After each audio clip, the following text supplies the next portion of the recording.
Broadcasting live. It's America's longest running talk show on computers. It's Computer America, bringing you the biggest names in technology with guest interviews, new products, and your emails. Listen live at computeramerica.com on any device around the world. Email the show at live@computeramerica.com or find us on social media. Be sure to check out our website for contests, giveaways, show notes, live video stream, podcasts, and more. You're listening to Computer America.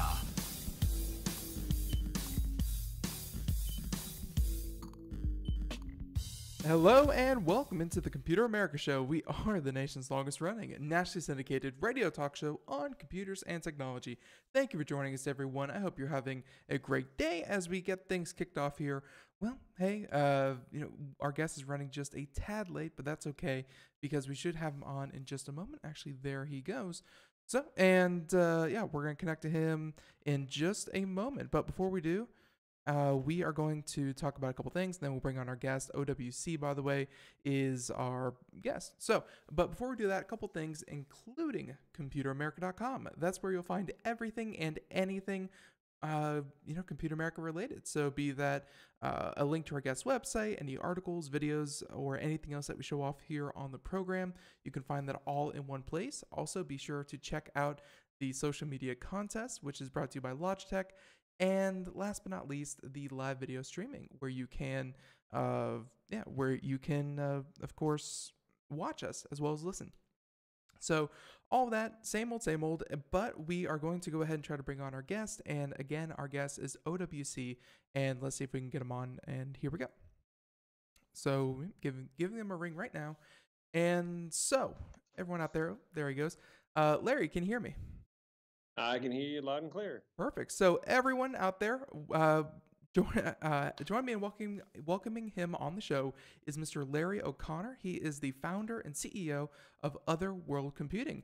And I got to say, Larry, welcome back onto Computer America. Hey, glad to be back and say hi to your dad for me. Yeah. So, glad that you were here. And as I understand it, you're traveling, which is understandable. If I'm not mistaken, it's the NAMM show that you're actually going to be a part of. And I think we have someone going out there, usually David Perry. He's a correspondent, but the NAMM show is a huge deal. I think it's like 100,000 people are in attendance. If you don't mind me asking before we kick things off, what's OWC's role out there? Is it just kind of a meet and greet for the industry, or is it just because Macs and the music industry is so intertwined? Yeah, Mac and music, are exceptionally intertwined, and we support upgrades. You got folks using older systems, you got folks that are moving to production workflows with new systems, and we have quite frankly the solutions for all that new and old to really crank the creativity. Our stuff is used all over the place when it comes to production, live, concert, management, all these different things. We work very well with Apple hardware to give these different artists, the kind of technology, the kind of, whether it be the docks, whether it be storage, whether it be, even down to some of the cabling. We have solutions that are highly prized for all practical purposes, for these different artists. Makes perfect sense.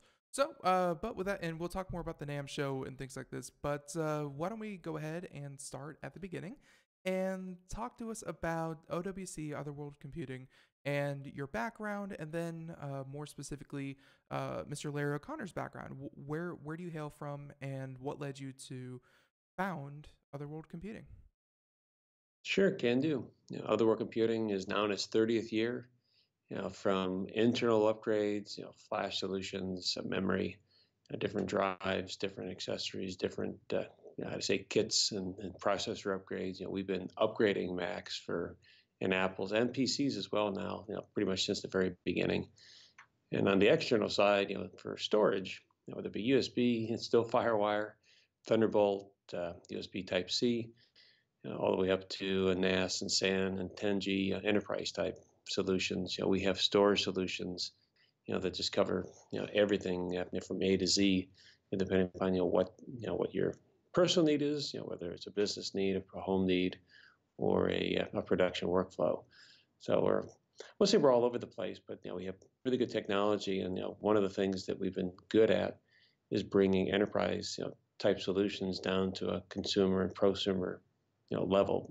Bringing those into scale rather than focusing on trying to sell 10 a month. I mean, we're the bring a really high quality product down to a volume point so that everybody can get a great solution at a great price. Makes perfect sense.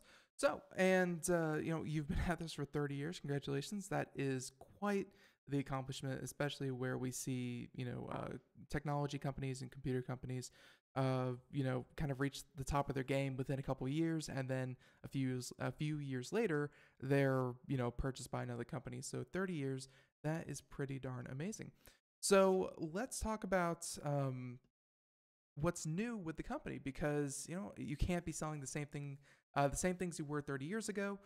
What do you have new? And as I understand it, you're launching an entirely new family of products this month. What's new over there? Well, it's been a very exciting month. Thunderbolt 3 is in Type C for USB is a huge part of our roadmap, and we have a lot of products in the pipe, and a lot of products are not coming out of the pipe, including our Envoy Pro EX, which is an extremely rugged, portable bus power drive, up to about 2,600 megabytes a second reads, hits up to 1,500 megabytes a second for writes. It's bus powered. I mean, you can probably run. You can actually, I shouldn't say probably. You can literally run it over with a car. It's built really how to say.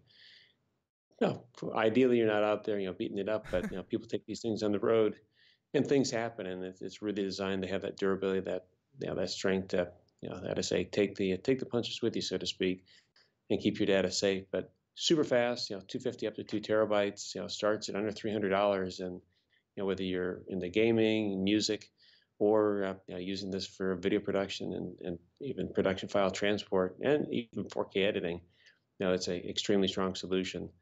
And then it goes up to our Thunderblade V4, which we've demoed for about starting last spring as our Viper product.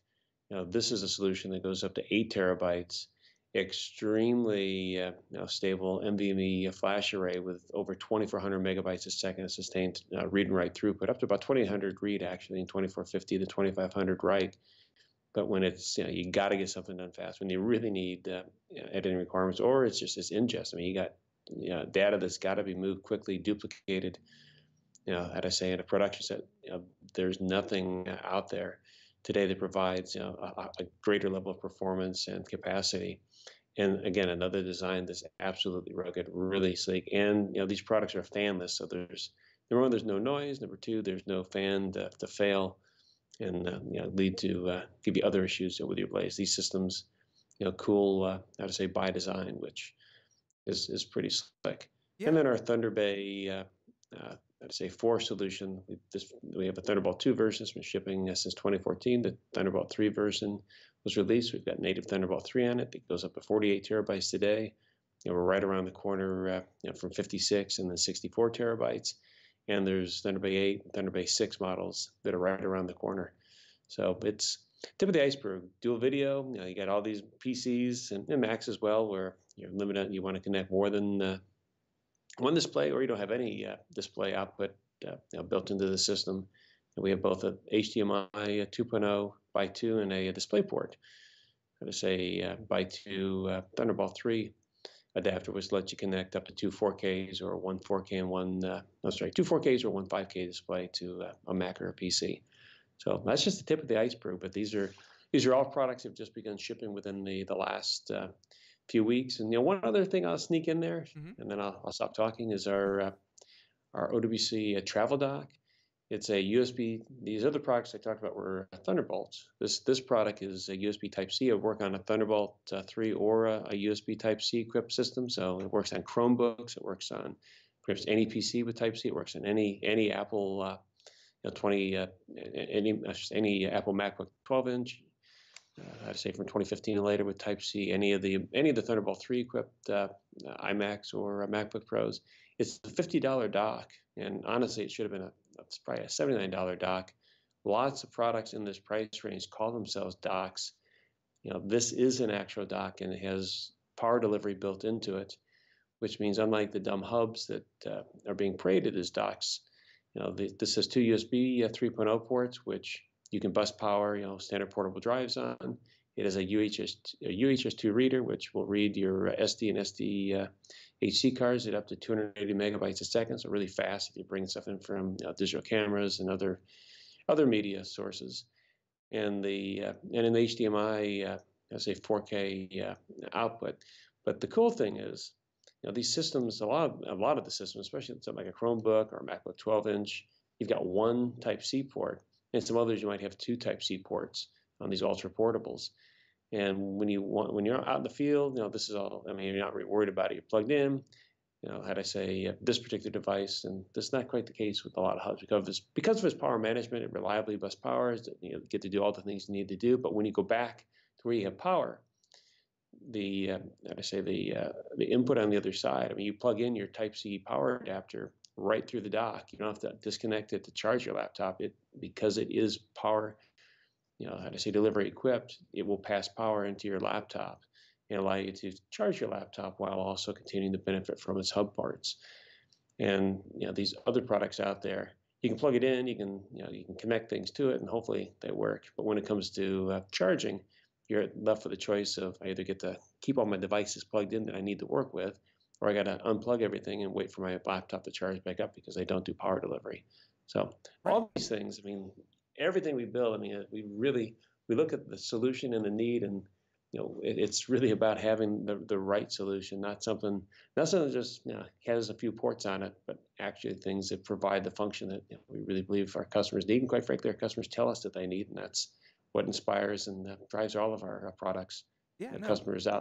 Customers listening right now, and also our own internal customers, because we don't just sell this stuff, we don't just design this stuff. We're also users of all these products too. Yeah, and listening to your customer base, that never backfires on you, because what they want is generally what a lot of people are looking for. And I really found this interesting. If you're watching the video portion out there, anyone, we've been showing off the products as you've been talking about them. And I was just checking out the dock that you talked about. This thing is like, I mean, with so many MacBooks coming out, they are slimmer, they're thinner, they have less ports than ever as time goes on. It seems like you've really taken, in this USB-C dock, and you've really just said, this is going to have everything, that your laptop already has, but you're like doubling or tripling the amount of ports, these computers have in their own right. And then, like you said, you can charge them off of them as well. That opens up a couple of possibilities for data transfer rates, for multiple monitors, for many different kinds of things. Just real quick, I mean, who are you seeing really gravitating towards these projects? These products? Is it people who have projects that they need to do on the road, like video editors? Are you seeing music people? Are there new markets that you didn't see start to adapt this kind of thing? Because it's really robust, and you couldn't do things with it before. Are you seeing any new markets kind of saying, oh, we really like that we can do this now?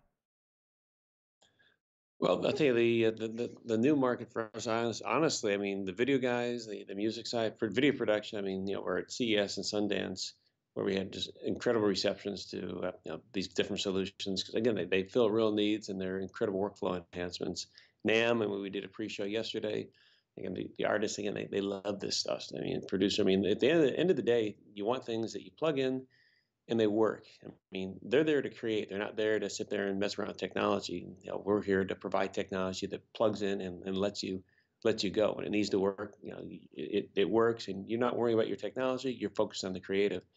And the new market that we definitely have sought to put a target on has been the Chromebook side, which is why we made sure that travel dock was Chromebook compatible, and that's a huge bit out there, because there's limited options. It's sometimes hard to find things for the Chromebooks, and the majority of the Chromebooks, like the MacBook 12-inch, only have a single Type-C port.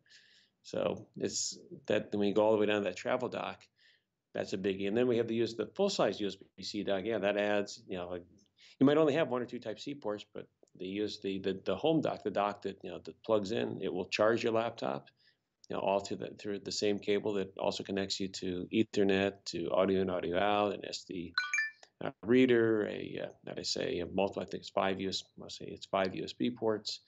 I think I already said Ethernet for network. I mean, one cable you get home, one cable you plug in. Your display's connected to the computer. Your how to say any of your fixed home USB devices are connected, and you're powering your laptop. And you got speakers, whatever it might be. One cable, everything is now engaged. You don't have to yank a bunch of cables and plug a bunch of cables back in every time. And actually, that's not even an option for the most part, since a lot of these systems they have that one port, and that's entirely it. Maybe they have a headphone jack. Right. Right. And, very, very impressive. So there's the dock. I mean, obviously just having more of those ports and having them handy instead of, trying to sprawl them out on any kind of makeshift work area that you can have. Certainly convenient. If you wouldn't mind, and we can go back, let's work our way back through the products that you mentioned.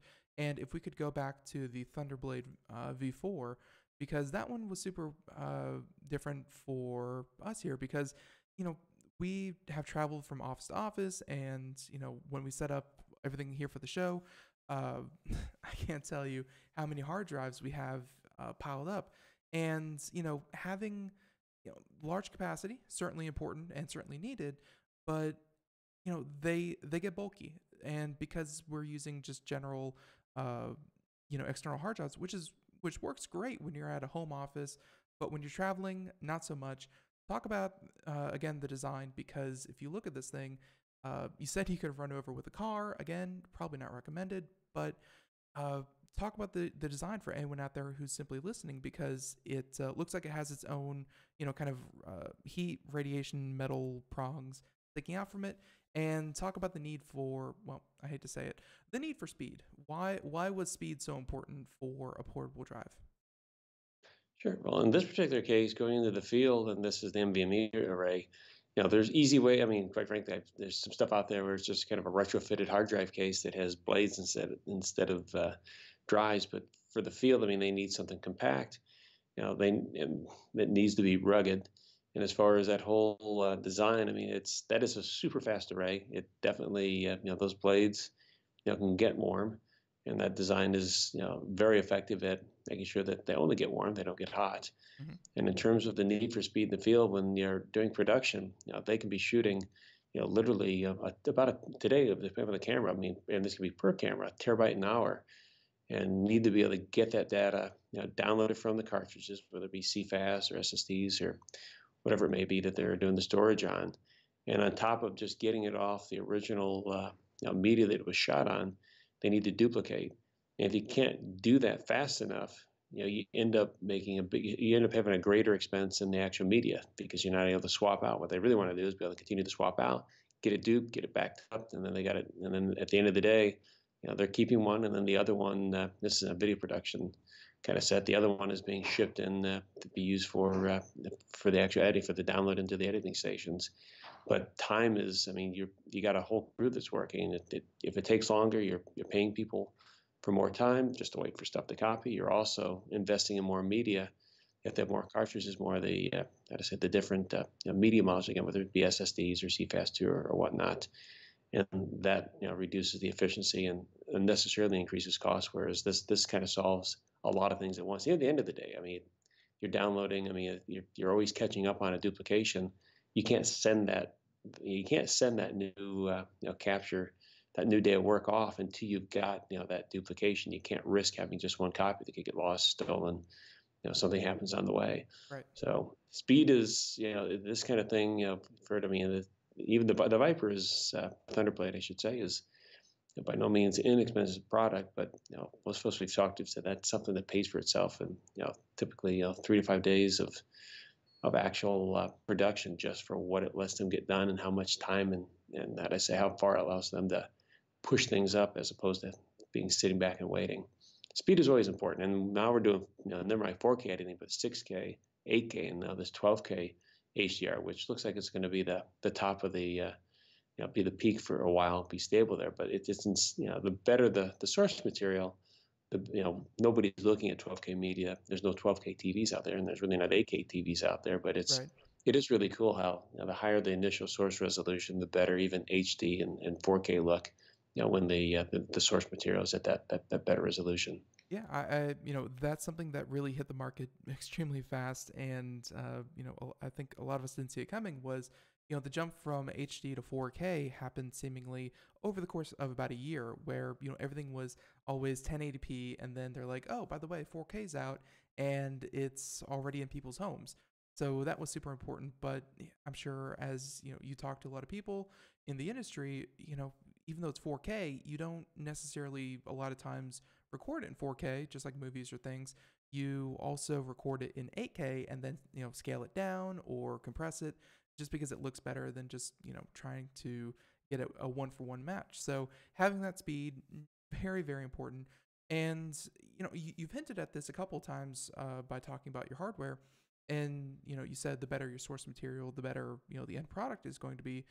Talk about your requirements for memory, because memory is one of those things that it comes from a few places overseas, and when you buy them from different places, you're taking a crapshoot on whether or not your memory is actually going to last as long, depending on price. Talk about your quality control when it comes to your clients, because it seems like something you really do put a lot of effort into. Yeah, we maintain complete labs. Every stick of memory that we put out there is fully tested. We do actual spot testing in all the systems that we're listing compatibility for, just on the basis that things can change. We're using only major, say brand die. There's I'd say spec tech and screen stuff out there that typically is that's lower grade components that that we quite frankly stay away from. We use the best. I guess you could say it's like, I'm not gonna say the best cut of. Because the best cut of meat is the best cut of the wafer in terms of where the chips that we use come from. That's the stuff that gets. Micron and Hynix and Samsung, they are the primary DRAM manufacturers, and you see those brands on our chips, not OWC screened or spec tech, which again are secondary grades. You get better performance, and it's marginal. The difference between grade A and grade B is, it's in the real world, it's a very small measurable difference. But the big thing is you're getting higher quality. It's closer to die. Like I say, the wafer. It's the center cut, so to speak. Even And the when that testing. Things change. yeah. Die revs change. We're supporting systems. We're still offering memory for systems built, all the way back to literally the late '90s and certainly the early 2000s, and a lot of product still in the decade or so range. And the memory for these machines are still being produced, but we watch the die revs really, really carefully, because die revs can change, and even though everything else is perfect, you can introduce different, I guess you could simply say, surprises that break compatibility. So we do testing in the systems, with all this memory to ensure it's number one, everything is programmed right. There is a spec, and we see a lot of cases where memory, it's a little more haphazard, and that has impacts on system performance. And the other aspect is making sure that there's not a new die conflict. And just to go way back in time, of this is a bit ago, but we've always made sure Apple has pretty rich specs for how how they want they want their SPDs, they want certain casts program that they're typically focused on a performance level. They're not overclocking. It is a speed and a cast that is best suited to interface with how Apple's system is operating. And going back in time, there still happens today, but there's memory that a lot of guys, it's just, they're brokering. They're not really, our memory is OWC memory. It's made with a consistency. A lot of the other stuff out there where it's just brokerage stuff. And we've even seen major brands that don't understand some of the finer details, and they look at a spec and they'll say it's Apple compatible, and the memory itself is fine. It's just not actually built right for the Mac. If it's built right for the Mac, it's going to be pretty good. Right. You don't have to worry about it in a PC. PCs tend to be far more forgiving. But a few years ago, memory actually disappeared. Apple enforced one of their program requirements, and none of our memory disappeared. We actually got really good coverage for it, because a particular newspaper half upgraded with our stuff, half upgraded with other brand memory, and the machines that had our memory, continued to operate. The machines that had the other brand product, the memory disappeared. The computers didn't boot. So, these things are important. We've been doing this for, memory was our first product, the very first product that OWC shipped way back in 1988. So for we do have a little bit of experience in the memory space. Yeah, no, and I'm, that's one of the points that I wanted to make for sure was that, even if a failure rate between between two sets of memory, it may be 2% to 5%, but that 3% failure rate difference, that's someone's movie, that's someone's latest piece of music, that's someone's big project, and that 3% really does make a difference, especially when you happen to be that 3%, or whatever the failure rate happens to be. You don't want to be on the low end of that. So, makes perfect We sense. take every measure possible. We seek, typically it's over the lifetime, and Right. lifetime, a lot of things can happen, but over the lifetime, it's typically less than 1% that we ever see back on any memory type. Very, So very less cool. than 10 per thousand. And again, it doesn't matter whether it's 1% or 10%. At the end of the day, if it's you, it's 100% to you, and Right. that's we literally have millions of systems out there running with OWC memory, and we put a lifetime advanced replace warranty on all of our products. So we hate to see anything ever fail for somebody, but I say when it does, it's we make it as painless as possible to get a replacement. But it's never fun to have memory that isn't working for you because you could lose a project, or if nothing else, you're losing time and losing. And I say, well, you're losing productivity, and it certainly creates frustration. So Yeah. every measure is taken to prevent that in the first place, and that's why we do the testing we do. That's why we maintain the the qualifications and the standards that we do. Right, and that's actually something that we're doing here.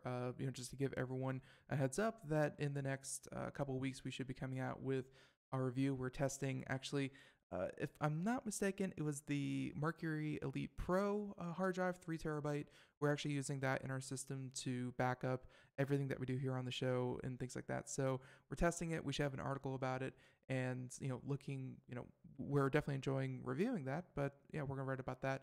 And Honestly, my bad. I thought you were talking about memory upgrades. Just actually DRAM. We're talking about hard drives. And on the hard drive side, it's a whole other thing. And I well, no, will and just take another qualification. We over-engineer, especially on the power supplies, mhm, because it's a place where you can skimp, and a lot of companies do skimp. I mean, the big guys, just look at the little wall warts that they ship with those. I mean, you got the 1700 RPM drives are being powered with 1.2 or maybe 1.5 amp power supplies, and some of these guys have dual drive solutions.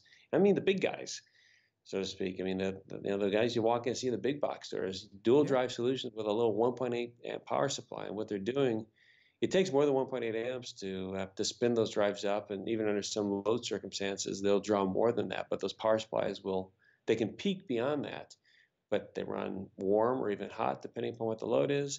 And it's, just like, we're here at NAM. So thinking about the audio side, it's kind of like having an amplifier that, you've turned the volume up, it sounds really good, but some, really, how to say, intense track, comes across, and it peaks, some of the, it peaks, maybe it rises in volume because just the way the sound design, you end up with distortion, or it doesn't sound quite as clean.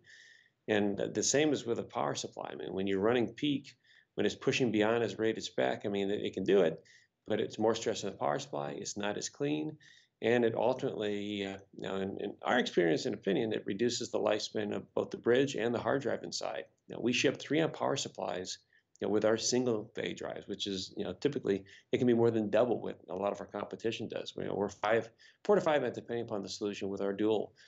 And that's because we don't want our power supplies breaking a sweat. It doesn't cost a whole heck of a lot more. I mean, it's percentage-wise, I guess, but when you look at the dollars, yeah, in a $200 or $300 or $400 configuration, relatively speaking, it doesn't matter, quite frankly. I mean, it's the only right way to do it, as opposed to why put somebody's data at risk. And we know this extends, the life of everything. And those power supplies run really cool. They give clean power. And as a result, these devices are solutions, definitely, they're built to last a lifetime. Hard drives, I have to say today, are not as resilient as they used to be. They're packing so much, data, so much density now in terms of the number of platters, how much data per platter, the number of heads. I mean, there's, quite frankly, a lot more to go wrong with the drive today than there was a decade ago when they were only, 500 gigs, maybe 750 gigs, versus now we're up to 14 terabytes. But all the same, we maximize the probability for long-term, drive life, period. right. And Larry, music means we're gonna take a break. Would you mind staying over for just a couple minutes, and we'll talk about we'll wrap up this interview. But would you mind staying over? For sure. Perfect. All right, so everyone, we're talking to Mr. Larry O'Connor. He's the founder and CEO of Otherworld Computing. Everyone, stay tuned. Music means we're gonna take a break. We'll be right back with more Computer America. We are all Brother Wolf. 10 years ago, a group of locals banded together to create positive change. We took animals into our homes, held adoption events at local retailers, and talked to the community about our mission to help build a no-kill Asheville. A decade later, we have achieved so many victories for animals in need. There's been so much progress, yet there's still so much to do. As part of our year-long celebration, we encourage you to become a member of our special Compassionate Circle program. With a monthly donation of $10 or more, you will have behind-the-scenes access to the work we are doing at Brother Wolf. Our goal is to reach 1,000 members because we receive no government funding. Working together, we can help build and sustain no-kill communities. Learn more at compassionatecircle.bwar.org. We are a 501c3 tax-deductible organization.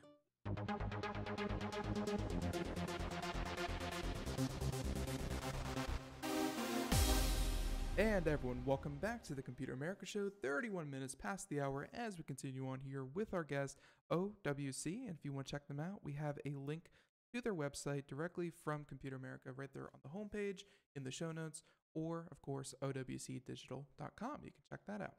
But yeah, in the meantime, we're talking to Larry O'Connor. He's the founder and CEO.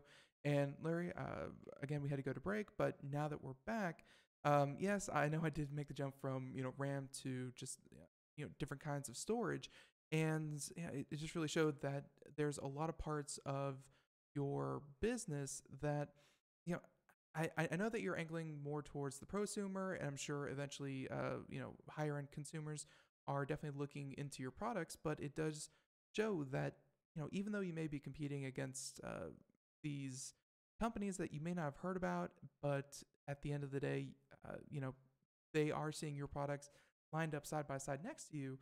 The higher price, in terms of what that actually means for you, it's not that you're trying to put some kind of premium on your product because of brand name recognition or design, but rather it's because of quality. And when it's your data, when it's your computer that goes on the fritz, that level of quality, it does matter to your customers. It does matter when it's their hardware. Well, it's interesting. People have gotten used to things failing. I mean, there's, you got these cheap, well, got actually, in a lot of cases, decent drives in a really cheap enclosure with a really, cheap power supply, and they come with, maybe 1 year, 2 year warranty, and people seem to be using it. That's over in 2 years if it failed, okay. That's not how it should be. I mean, this stuff can last a heck of a lot longer, and it has to do with, what's around it. And quite frankly, the time and pain and just the the headaches of having to deal with storage failures where you got your data. It was kind of interesting. We have on our soft RAID product, which we provide RAID. It's actually really cool because you can do multiple RAID rather than having a hardware box where you can only do one RAID mode across. You can get 48 terabytes. You really don't. It's not necessarily ideal to have it all RAID 0 or RAID 5 or 0+1. Soft RAID lets you actually have multiple RAID sets, RAID volumes with the same set of drives. You can take that 48 terabytes and divvy it up. Here's a RAID 0 section for really high performance, for editing and whatnot, or boot. Here's a RAID 5 section for your actual file output, where you want redundancy, where you want to be able to have a drive fail and not, pain you with data loss. But something else soft RAID does is it does, failure prediction analysis, and it effectively will give you anywhere 3 to 6 months warning on or less. If it's a bad drive, you stick it right in. Obviously, that's something else, but it does its best to give you a lot of advanced warning when something certainly goes south on a drive. It's looking at data rates, it's looking at consistency with the drive. It uses smart data. It pulls these things together and does some failure prediction. And one of our competitors asked, and we friends in the industry, and I mean, they make good product, but they said, geez, you got a 3 year warranty, so do we. Those drives, that might, maybe you're at 3 months away from the end of that warranty. And all of a sudden you're telling the customer that that drive could fail within the next 6 months or the next 3 months, and it might go for another year. Maybe the drive itself, it's going to fail. I mean, if we're saying it's going to fail, it's going down a path where there's trouble. But my point is, I mean, why would you tell the customer that they got a drive failing? It's like their data's on that drive. I mean, we do everything we want. Again, we do things to maximize longevity, and in other things, even in this particular case, I mean, we cover the warranty. We're not trying to see how long we can eke it out to get past the warranty. I mean, even at our own cost. I mean, we want customers happy. We want customers data safe, and we want customers to trust us. And it's apps. I mean, we don't screw around when it comes to people's data. And Right. it's not worth skipping a warranty claim if the risk point is somebody having an event where either their data is lost, or in the case for Array where there's redundancy, it's still even though your data is still up and running and going, it's still never a pleasant thing to know that you lost the drive, and until that Right. drive's replaced, another drive goes, and you could be data out. So in a perfect world, we're giving that warning so you can get that drive swapped. The rate rebuilds really quick because our technology actually does rebuild real quick without the headaches that a lot of things give you. But you put a new drive in, it's rebuilt, and you're back 100% without having to worry about some other shoe dropping. Yeah, no, I think you definitely have the right mindset where people really don't care that their hard drive is failing. That's not really the part that people get mad about. People get mad when a hard drive fails and they weren't prepared for it. That's the part where people have that bad experience because like you said, hardware does fail eventually. It has to, but I've actually used hardware with that prediction kind of software, not yours, but yeah, and it's always a little unsettling where it's like, oh, by the way, your SSD has a negative 114% chance of failing, and it's like, wow, that thing's gonna die tomorrow.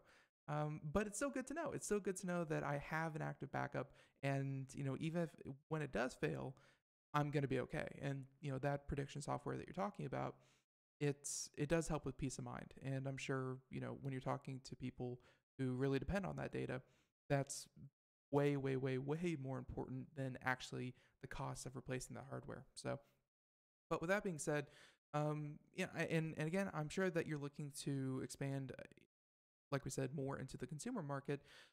Let's talk about people out there, who may be listening to this show that they have Macs, but Mac is well known as kind of being a closed ecosystem. It's as far as hardware goes, only very few approved providers. It's walled Are you still garden. there? Oh yeah, hi. Can you hear me? Yes, you Oh yeah. dropped off there. Oh You said closed ecosystem, yeah, and yeah, then yeah, yeah. Sorry about that. Closed ecosystem, walled garden, blah blah blah. Apple is not necessarily always known, with their Mac products for upgrades, expansions, things like that. Talk to our listeners out there who maybe own a Mac computer but never considered any aftermarket or secondary upgrades to their computer that they bought directly from Apple. What would you kind of recommend for them that they go and look at from OWC? More RAM, more hardware space.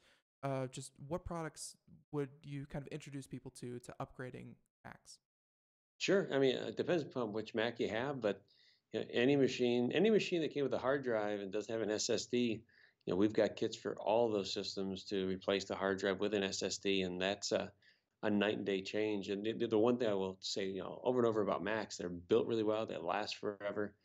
The machines from before 2012, especially, and the I should say they're introduced 2012 and prior, are exceptionally upgradable. They have memory slots. A lot of people have never upgraded the memory. They may still be on the original factory drive, which probably isn't a good thing for other reasons. But it's an absolute amazing thing when if you've only got 4 gigs of memory and you go to 8, or you got 8 gigs of memory and you're doing photos, you're using iPhone and such, and you go to 16. I mean, it's you got great. The processor is not the issue. You're IO bound for other reasons. And upgrading memory, very easy, very inexpensive. Upgrading a hard drive to an SSD, still relative to buying a new system, which is going to come with an SSD, which is a big part of the cost, very inexpensive, and it's night and day. And the other beautiful thing about any of these upgrades, and I go into actually 2013 to 2015, actually 2012 to 2015 Macs that didn't have optical drives and have the flash plates. We have upgrades for all of those machines. Can't upgrade the memory because the memory is soldered, but you can upgrade the storage inside now with the blade now up to 2 TB. So if it's just storage that you need more of, OWC has the Aura line of storage, Aura and Aura Pro, to take your original Apple, maybe 64, 128, all the way up to, I mean, with everything in between, up to 2 TB. And you've got a great machine. You got a machine that's running the software that you need, running the OS that you need, and the other benefit of upgrading these things, especially if you're again if you're running out of space, you just need more. You just need a bigger drive. If it's getting a little slow, depending upon your system, our drives are a lot faster. If you have a system with a hard drive, an SSD is night and day faster for you. And our drives are built for the Mac. There's no hacks needed, no software, how to say, trim enablers. You just plug it in and go. And I gotta hit the biggest, most awesome point about when you have a workflow, when you have a system that's doing everything you need it to do, and it just needs how to say, a little tune-up. When you buy a new machine, it's going to come with the latest OS, and the latest OS will not be compatible with a lot of the software that you've got on a previous OS, which means hopefully they have a version available for Apple's latest OS, and even if they do, that typically means you got to upgrade. As things change, files have to be converted. When you upgrade a drive in an existing system, you can transfer all that data, continue using the same OS and all your same software, without a hitch.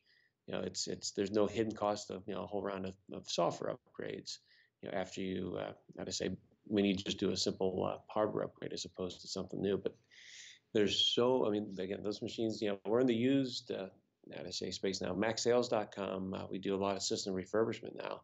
And it's something we've been doing now for about 3 years. And what really just shocked the heck out of me was how many systems come in that were very upgradable, that were still exactly how they shipped from the factory. And these are systems people spent thousands on, and even systems with upgraded processors. And like, wow, they never upgraded the memory. They could have put the fastest processor in the world in this machine, and it wouldn't have mattered, as opposed to the base processor with a little bit more memory would have made this machine a much better performer. The secondary market is where most people seem to upgrade it. And then, of course, you got the home users and the folks that are, on the tech side, but it's very easy to upgrade. We have videos online that show you how to do it. Some of the upgrades can get a little more, involved, but you can watch a video, pull that curtain back, and we make it, at least I tell you, most of these upgrades are very easy, and in general, we make all the upgrades understandable, so you can decide whether that's something for you or something for a technician to do. But just because a machine is 5, 6, 7 years old, try to get more than 8 or 9 years old. I mean, you're starting to run into the case where you're limited on what OS you can't use the latest OS and things of that nature. But if the machine is doing everything you need it to do, an inexpensive upgrade is going to keep that machine going and keep you happy for a long time. Yeah. New is, there's always a time for new, but you can, I cannot say enough how incredible the opportunities are to take that stock system you've got, and with very little effort and very little cost certainly compared to a new system, have a system that's going to feel like new. And depending on what Mac you have and what upgrade you do, what you do to even a machine from 5, 6, 7 years ago, you could still have something that's just faster than something new you buy today. So it's lots of opportunity. And again, I certainly, if nothing else, check out our video library. It's by computer. You can see all the upgrades. You can see the videos of all the different upgrades, that are available for the different systems, and you can at that point make the decision for yourself. But don't be afraid of an upgrade, and don't get trapped in that. Well, I don't want to put $200 into a computer from 5 years ago. Putting $200 into a computer from 5 years ago often gives you a better result than putting $2,000 into a brand new computer today.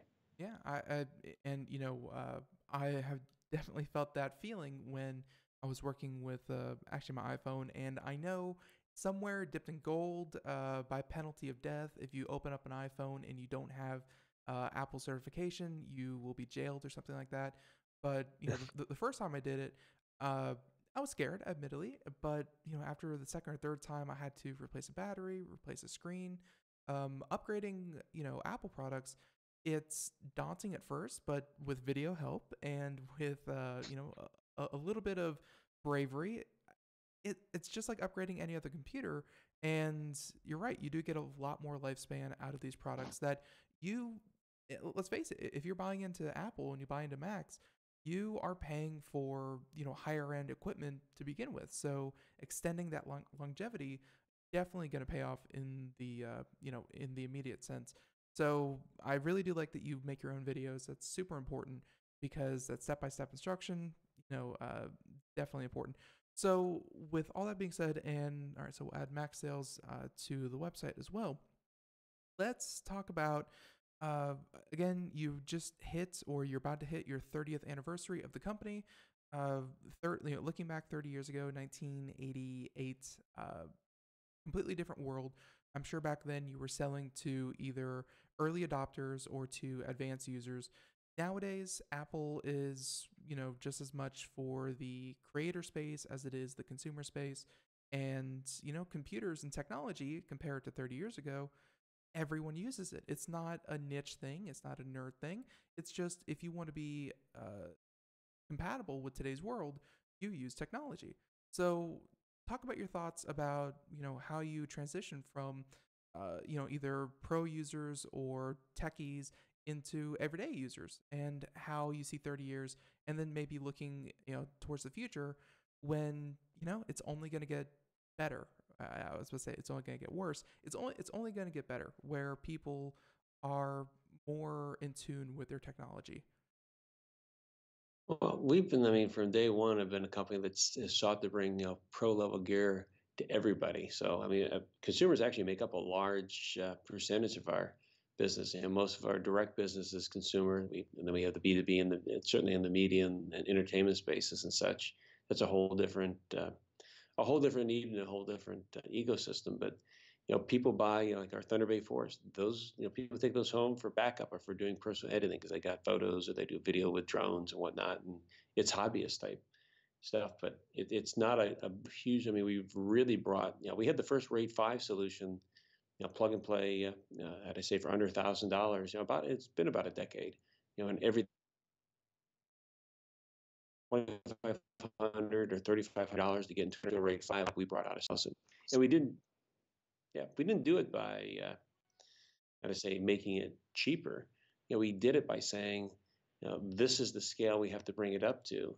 This is how many units we need to produce to make it, viable. If you're only selling 50 units a month, there's a lot more overhead in supporting that. You have to have volume and scale to be able to bring things, into those right price shows. Everybody should benefit from, from professional grade hardware. So it's really for us about scaling it and making that product accessible to everybody. Makes perfect sense. So 30 years and going on another 30. So yeah, and I'll let you go ahead with the last word. Did we miss any part of OWC that you wanted to highlight? Because we talked about, of course, RAM, memory, that kind of thing, storage, your docks and things like that. Any part of your hardware lineup that we glossed over? No, this is the here and the now, and in general, it's always waste not, want not. Let's maximize, technology. Maximize, how we can apply technology to make systems faster. And in our own existence, OWC has we use solar, wind. We're actually a lead. We were doing this before it was fashionable a decade ago because we looked at the technology and said we can reduce our impact and have an ROI. It's a long-term ROI, but we've been here 30 years. We're looking for certainly another 30, and a 20-year ROI on a renewable investment, makes sense for us. But as we go forward, systems are becoming, they're soldering everything. They're making things slimmer. There's pros and there's cons, and what is kind of cool, whereas internal upgrades are kind of going away in a lot of ways.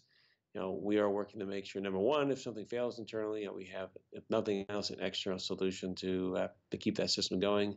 And then the other half of the equation, it's amazing what we're going to be able to do and are already doing with Thunderbolt 3 in terms of, you can take a very low-powered system, plug in a external GPU, and suddenly that system can do VR editing, high-end gaming.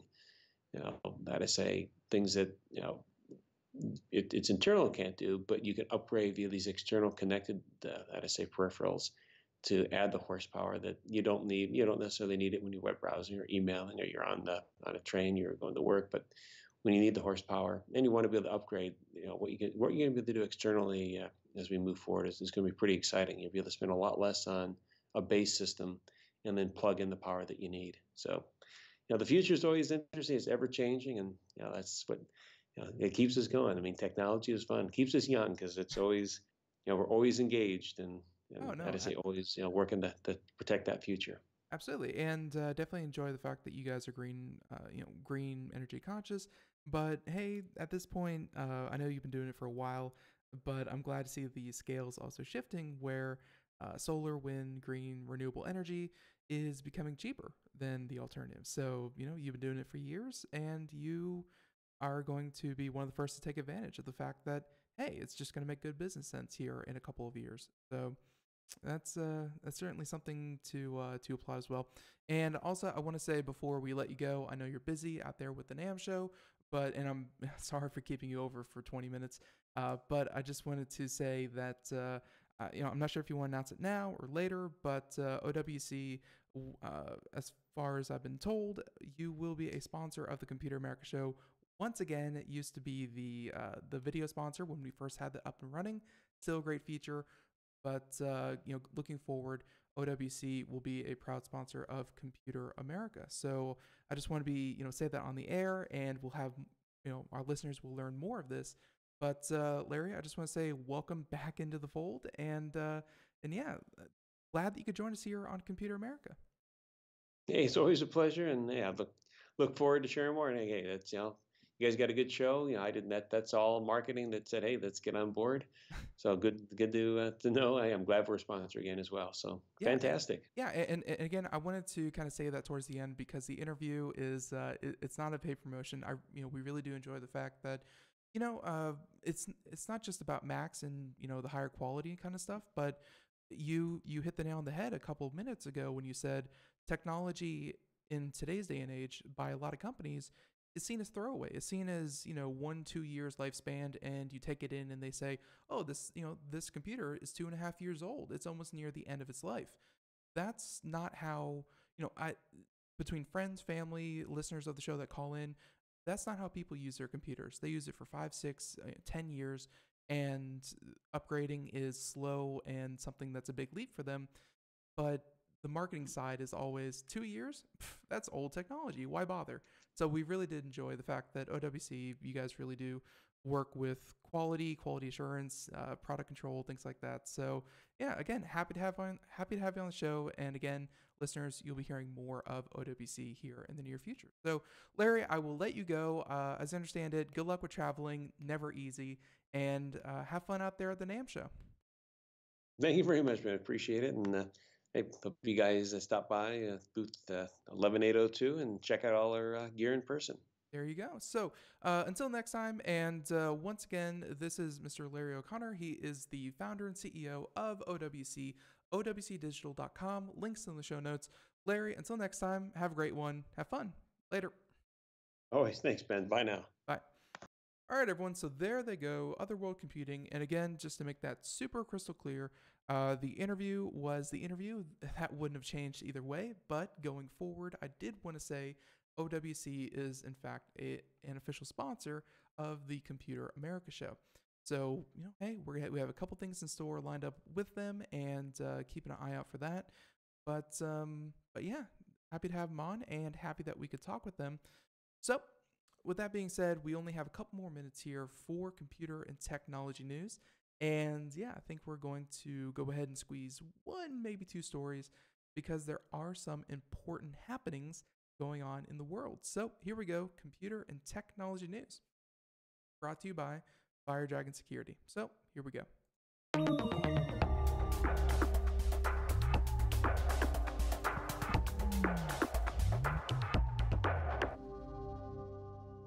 All right. So I think our first story that we are going to do actually is actually a fine, and it's what happens when an actual regulatory body takes offense to technology practices that I think here in the U.S.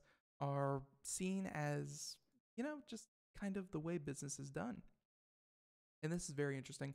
So this coming to us from The Verge, Mr. James Vincent, and check this out, where Qualcomm, you know them, they're one of the largest chip manufacturers out there, if not the largest. The title goes back and forth from Intel, Qualcomm, and another one out there. But Qualcomm, essentially, if you have a mobile phone, you are using a Qualcomm chip processor in your phone. These guys are super dominant. And they did some things back in 2012-ish that made it stay that way for year upon year. And now the European Union has officially taken offense to that. So Qualcomm fined $1.2 billion by the European Union for paying off Apple. Get that? So they paid off Apple. They said, Apple, use our chips. And in response, they get fined $1.2 billion for making someone else use their chips. So, yep, we'll get into the meat of this, but essentially it's a violation of antitrust laws in a series of deals with Apple. And again, culminating in a $1.2 billion fine. That is some serious wrist slapping. And, we see other similar fines that go for, just a couple of tens of millions or, something like that. This is actually going to hurt their bottom line. So the U.S. chip maker is accused of paying the iPhone maker billions of dollars between 2011 and 2016 to exclusively use its 4G chips in the iPhone and iPad, saying that this meant that no rival could effectively challenge Qualcomm in the market, no matter how good their products were, saying that this is illegal under the European Union antitrust rules and why we have taken today's decision. So, they said that, speaking at a press conference, they said that Qualcomm's action had shut out rival Intel, which makes its own 4G chips, saying that it would have cost Apple a lot of money to switch suppliers while the deal was in place. Apple began using Intel's modems in its iPhone 7 and 7 Plus after the agreement with Qualcomm ended. So essentially, Qualcomm made a deal with Apple that subsidized those chips, and by doing so, they were selling it below market value, and no other competitor could touch what Qualcomm was doing for Apple. And just by that logic, it's not good business, or it's not competitive business. And so, therefore, hey, Qualcomm is fined. In a statement, Qualcomm said it strongly disagrees with the decision and will immediately appeal at the General Court of the European Union. You can bet whenever $1.2 billion is on the line. Just like the argument between Apple and Samsung, or Apple and Qualcomm, or Apple and Microsoft, or Apple and anyone else. Whenever these large fines fall out of the legal system, they're generally always appealed and the price is lowered. But at least in the case of the European Union, as we've seen with Microsoft and Google, when they get fined, they actually generally pay. Not as much as the initial, thing. Not as much as the initial judgment, but they do end up paying quite a bit. So it's always interesting to see what the European Union takes offense to, and as opposed to, kind of what we see as business as usual here in the United States. So they said that these matters are complicated further by the falling profits of Qualcomm, and that the company's own ongoing attempt to buy the Dutch chipmaker for $47 billion. And, yep, all in all, not a good time to get hit by a $1.2 billion fine. So there you have it, computer technology news. We have a couple more articles over at computeramerica.com. You can check them out. But, we're just flat out of time. I want to once again thank OWC for coming on the show and talking to us about their products. And then, of course, hey, in the future, hearing more about OWC as they become an official sponsor of Computer America. So, with that being said, everyone, thank you so much for tuning in to the show, and be sure to tune in tomorrow as we have on with us Hybrid Block. So, yeah, they are a company that probably cryptocurrency, if I'm not mistaken. Yeah, the blockchain. So, yep, they're doing their own cryptocurrency. We'll talk about what they have, their white paper. Folks, thank you for tuning in, and be sure to catch us next time. So, until then, everyone, have a great day. Thank you so much. Hey, see you tomorrow. Bye, everyone.